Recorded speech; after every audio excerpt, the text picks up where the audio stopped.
I'm CT.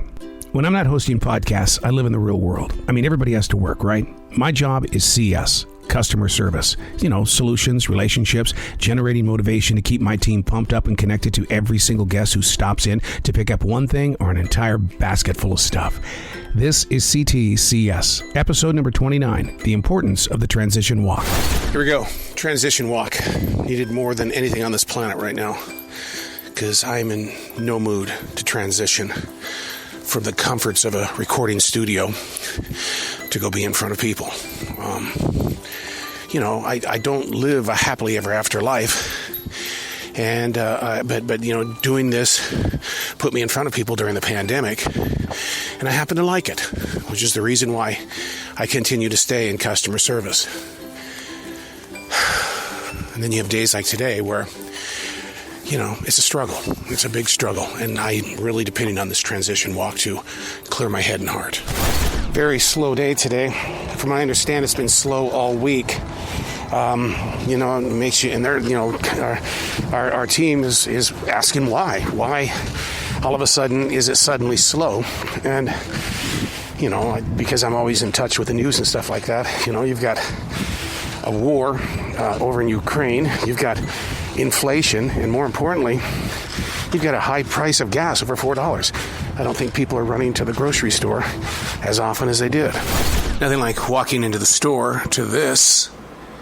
The people, I think we've talked about this for a while now. People are on the edge, and I think they're getting on the edge even more now that food prices and gasoline prices are going through the roof. And so, I'm in the store, and all of a sudden I hear at register number 2, the customer is just screaming at the top of their lungs. Why would you think I'm 65 years old? I don't care about being that old. And the person at the cash register is like going, it's just that Thursdays are senior days, and I can't see through the sunglasses, and you have something over your head, and I just asked. I'm not. You have offended me. So they took it all the way up to management and stuff like that. Somebody's been smoking some pot in the men's bathroom. We have single stalls is what we do, and so only one person can go in at a time, but I wish you could smell. It's really bad. I wouldn't know good pot from bad pot. I'm just, because I don't do it, but oh my God, this smells like a skunk. I guess we're back to this again. People not showing up for work. And is it because of the gas prices and things? So that means there will be 2 people in the store tonight. 2 people from 8 o'clock until closing time at 10 o'clock. And we have a guy that's going to be in self-checkout, and I have to run customer service as well as be on a register. So, and I think the thing that really shocks me is that the manager goes, we'll be fine. It's really 2 people. I swear I must come across as a Debbie Downer. Here, I must be a Debbie Downer here when we're talking about the store. So it's dinner time finally.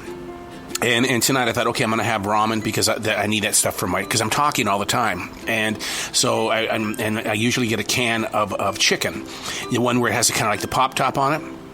And so I'm getting the ramen all ready to go to microwave and all that kind of stuff. And then it comes time to pop the top on the chicken. The freaking thing breaks off, the little ring. I can't even get into it. There's not a screwdriver around. There's no knife. There's nothing. Just throw it away. Very first walk the next day. Not even the transition walk. I just want you to hear nature.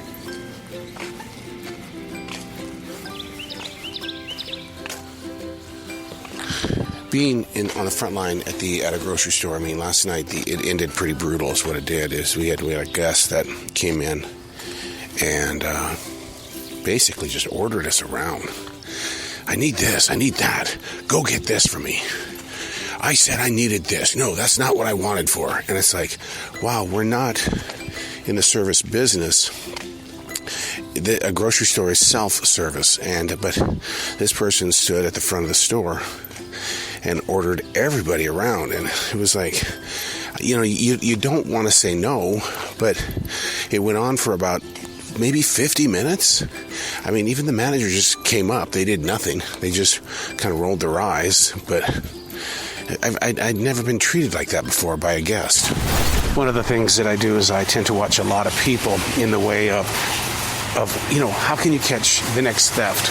What is a way that people are making money from a grocery store without it, coming out of their pocket? And it occurred to me today when I was doing putbacks how easy it is to walk over to the baby diapers, grab a couple of the little bags, walk around the back of the store, go up to customer service and say, I really don't need these. I got the wrong ones. Can I have my money back? And do you have a receipt? And they say no. And the majority of the people who are inexperienced with customer service would say, okay, we'll get you your money back. But or they'll sit there and they'll say, can I trade out these diapers? They were wrong. And the reason why they're going to save money is because they never bought the diapers in the first place. You know what I mean? Because what they did was they exchanged a pair that they took off the shelf, got the diapers, and then swapped them out. I'm telling you, people, you come up with the best stories. You do. I'm standing here, cash register number 3, and this woman comes up and she goes, what's your name? What's your full name? And so I told her what my real name is and everything like that. And she goes, well, man, I dated a Clarence one time. I did, but man, I was in love with Conrad. 6th grade. I was in love with Conrad in the 6th grade. And she goes on to tell the story that all year she waited and waited and waited for Conrad, that one moment where she would go up and give him a big kiss, and it happened on the final day in the 6th grade. And she goes, I don't know whatever happened to that Conrad. I hope he's okay. Some pretty serious talk with guests and stuff like that. They're the ones that bring it up. I do not bring it up. I promise you I don't bring it up. But they're venting the events in Ukraine and Russia, and what you do is you listen. It's like a bartender. You just sit there and listen and don't respond to them because you don't want to rile them up. You don't want to go against what they're talking about and stuff like that. It is one of those things where you just take your time and let them have their conversation with you, and then after you ring them up and they say, hey man, see you next time, you're going, whew, oh my God, that was heavy. Our security officer tonight just got busted, bringing her mother to work and talking on the telephone and standing around not doing what security people should be doing. And so my manager called up the security company, and they came in and did a secret little walkthrough and busted her on the spot. And wow. And of course, so many times you always hear the excuse, well, it's a different generation now, and we should be more understanding. I was introduced to something brand new today. Bud Light Seltzer Hard Soda.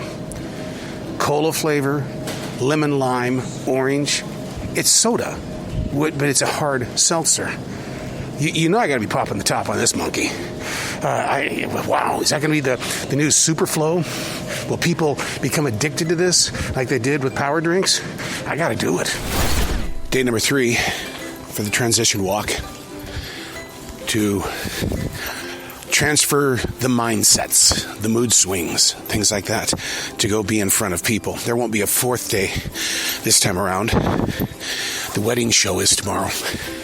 So I'm anxious to find out how that's going to play out because it's been a year and a half now, pretty close to being in retail. Remember, I didn't have a real job. I was in broadcasting. So to be in retail and then to be at the wedding show tomorrow, I think I'll have a different personality. I'll be more approachable, hopefully, creating more solutions maybe. But that's the goal. The goal is to be able to be there. People are bringing things back left and right, expensive things such as cases of beer and stuff like that. We just had an $83 order come back, and it's almost like people are going out there saying, okay, we're going to get what we can. We really didn't need it. Take it back to the store so we can get our money back. Those gas prices, I'm sure, are playing a big thing on this. And it's like big steaks and stuff like that. They're saying, I guess we didn't need it because some of these steaks are going anywhere between $17 and $35 and $40. Just spent some time with an older gentleman who has a Washington hat on. And I said, are we talking about the NFL Washington? And he goes, yeah. I said, how do you feel about that name change? He goes, let me tell you something right now. Boy, he got serious with me, too. Let me tell you something right now. I don't care what generation you're going to be from. It's always going to be the Redskins. You come anywhere near me and tell me it's not the Redskins, I'm going to fight you. Here's one of those moments We have a mid to late teen on the register today, and there's obviously a vegetable. It looks like it's wrapped up in leaves and stuff like that. She goes, I don't know what this is. And she says, I've never seen anything like this before. I said, it's corn. No, that's not corn. Corn has like little yellow things on it. Corn in a husk. They said it was cold outside. When I went in there today, it was, like in the 40s. They said it was going to be cooling down. I'm outside now. It is freezing. I'm praying for these baggers because no matter what, you've got to come out here and get these carts and everything like that. But we're supposed to be not only going down to 20 tonight, but this is daylight savings time, and we're going to be losing an hour of sleep. All right, that's going to wrap up this week. It's 10 o'clock. The store, it kind of ended pretty good. We're next to a high school, and that means that there's a lot of teens, and we've become basically the teen hangout. They come over and they hang out in the candy row and over at the bar and all that kind of stuff. The bar closes at 8. But what happens is that the bar closes, so they just sit around at the tables and they play games on their phone and stuff like that, which doesn't bother me at all. It's just that so many times people, teenagers have a bad rap. People look at teenagers and just like, and it's like, so we need to jump on the side of the teenagers and kind of improve their image just a bit. But, all right. It's been a week. Theft this week, it was high. But we'll deal with it. We'll learn how to handle conversations better with people that we think could be stealing things, and that's our goal. Go have a conversation. Go make a relationship. Build a bridge.